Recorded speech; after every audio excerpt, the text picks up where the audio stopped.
I figured out how to give your Baldur's Gate 3 weapon a real sense of personality, and you can too. I'm ImADoctorNotA, your Pathologist-Modder. Today, we're gonna recolor a weapon texture step by step. Let's jump in. First, we're gonna export what we need from the toolkit, like me taking the photo of a slide before a conference. Open Create and View Resources. Search for the weapon that you want to modify. I'll use Weapon Human Katana like my prior custom model weapon video, which is shown on the screen because we're gonna make a chilling weapon. Export the visual resource and the virtual texture by right-clicking on the rows and selecting Extract Visual Data. This will export the files to your source asset path. If you haven't yet set a source asset path, you can do so by going to Options and then Preferences.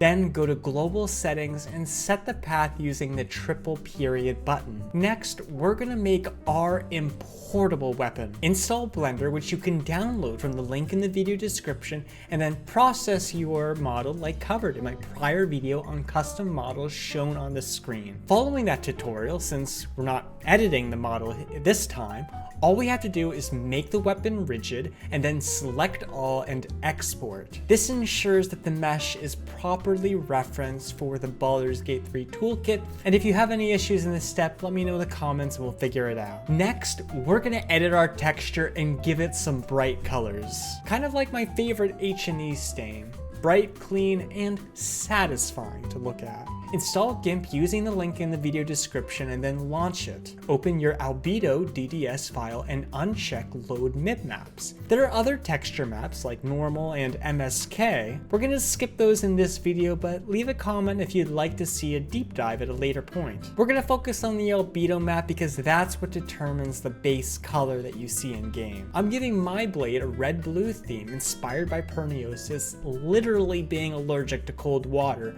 where blood flow constricts and turns fingers reddish blue. A perfect metaphor for a frostbitten weapon. When you're happy with the color, go to File, Export, set the extension to DDS, choose BC1 compression, generate mipmaps, and select the Kaiser filter.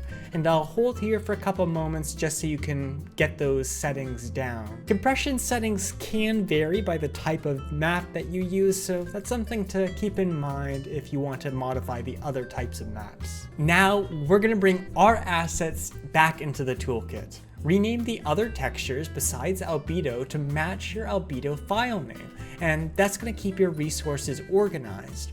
Back in the toolkit, open up the Resource Manager, then click Add Import Texture and import all three of the texture files as textures. You'll be asked if you want to create a copy of the file in the mod data path. Be sure to do this, creating a new folder to hold them so that assets are passed along when you share your mod on Nexus Mods or Itch.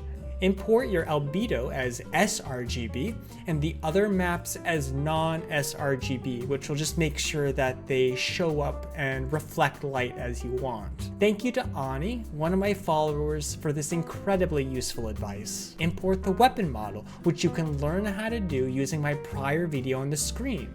Ultimately, you'll choose to import a model. For our special blade, we need to assign the right textures to the right material, like verifying the right label for a sample. Duplicate an existing material by right-clicking and selecting Create New Material Only. I used Hume, F-Arm, Desire Feathers, and you should too due to finer modding details. I'll keep the name of this up on the screen for a couple moments just so you can find it. Then name your material something like Chiltana, although the name doesn't really matter. Open your new material by then double-clicking on it and assign your imported textures to each slot using the drop-down menu and searching for it. Then open your imported weapon's visual resource by double-clicking on it.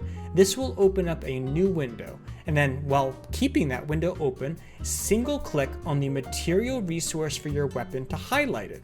Then, in that new window, click on the left arrow to link it to your new material while liking the video. Now your model points to the new skin. Now let's make a new weapon root template so your weapon can actually show up in the game. You can do this by following my prior video. Then you edit the visual resource ID and change it to the weapon that you imported, so Chiltana.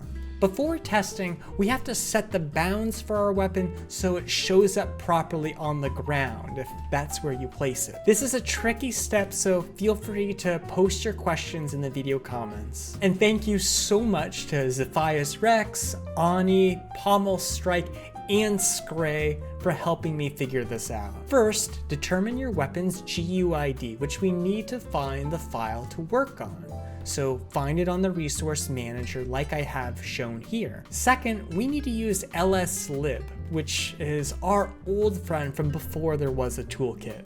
You can download it from the link in the video description, then launch it and go to the LSX, LSB, LSF, LSJ Tools tab as is shown. Click the triple dot icon on the input file path and navigate to your mod folder, likely Baldur's Gate 3, data public, your mod name, content as shown at the top of the screen, and I'll just sit here for a moment so you can have enough time to get it. Select the file ending with LSF that starts with the GUID that you noted earlier.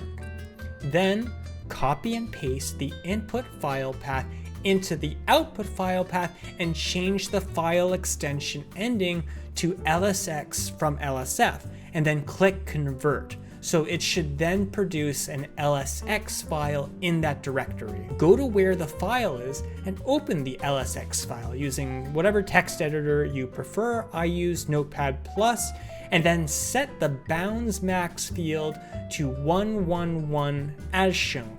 Save the file, change the input file in lslib to be the LSX file, and set the output file to be LSF.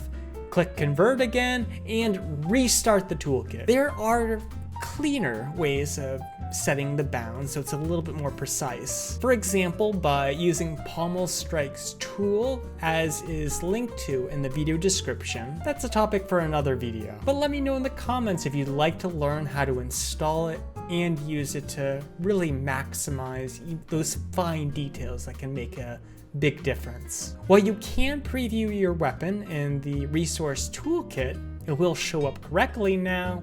Let's test it in game. Load your mod, spawn or equip your weapon, and admire the result.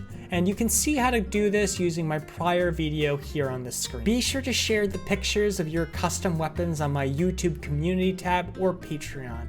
I'd love to see them, and I'm sure everyone else would like to see it as well. And if you place your weapon on the ground and followed the steps for editing the bounds like I covered, it will also show up correctly. So if this video helped, give it a like and subscribe while considering supporting me on Patreon. It helps keep these tutorials sustainable, where I merge science and modding. Also, feel free to check out the text tutorial available in the pinned comment if you feel like that would be helpful. Big thank you to Ani, Zephias Rex, Scray, and Pommel Strike for their insights that help make this tutorial possible. Be sure to check out their content as I have linked in the video description. Drop a comment if you'd like a deeper dive into some of those other maps like normal, metallic, and so on in another video. Stay curious, stay creative, thanks for watching, and Starship out. Butter with rune powder. Look, you have no idea what you're dealing with. Any true Iron Hand would trade their life for a grain of this stuff. I'll spare you a vial.